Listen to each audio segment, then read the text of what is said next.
The sandbox game genre has been increasing in popularity ever since its large-scale realization back in late 2001. Today, more and more games incorporate an open world than ever before, striving to remove or push boundaries far enough back so they don't hinder gameplay. However, just because a game makes use of open world design doesn't mean it can be called sandbox.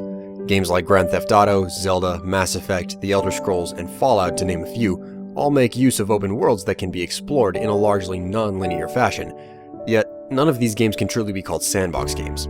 Why? Because of their restrictive gameplay mechanics.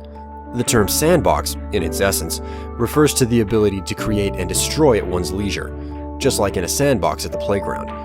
Naturally, the term can be, and is, used loosely, but the fact remains, sandbox is a definition for creation and destruction.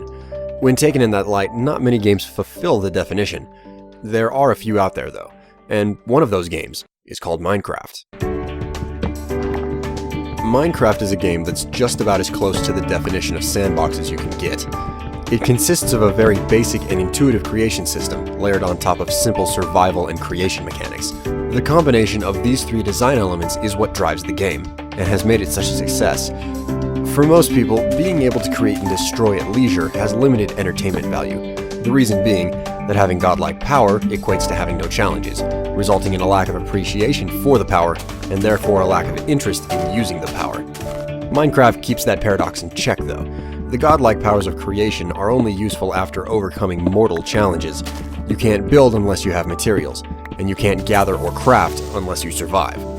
It may sound unfair, but all games do this on some level. After all, success is far more rewarding if it wasn't easy to achieve. Actually, I may be getting a little bit philosophical here, but the fact is, Minecraft is a fun game that feeds upon players' imagination and desire to build. You work because you want to create, and you only stop because you can't think of anything else to make, or because you have to work more in order to create more. Indeed, Minecraft is a game that very well defines the sandbox genre, even if not to a complete T. But there are a few problems with the game. Despite all of Minecraft's redeeming qualities, it has its fair share of faults, the largest of which is a complete lack of introduction and direction. Game worlds are generated at random, there are no tutorials, and no preconceived goals for players to fulfill. With no instructions or juxtapositioning available for reference, many players are left hanging, having to search the internet for explanations to gameplay basics, which can easily break the experience for many people. Hopefully, this Achilles heel will be mended sooner or later. As it currently stands though, figuring out how to play, and why you play the game, are the biggest obstacles between potential Minecrafters and hours of fun. Make no mistake though, the pros far outweigh the cons, and Minecraft is a game that should not be overlooked for any reason.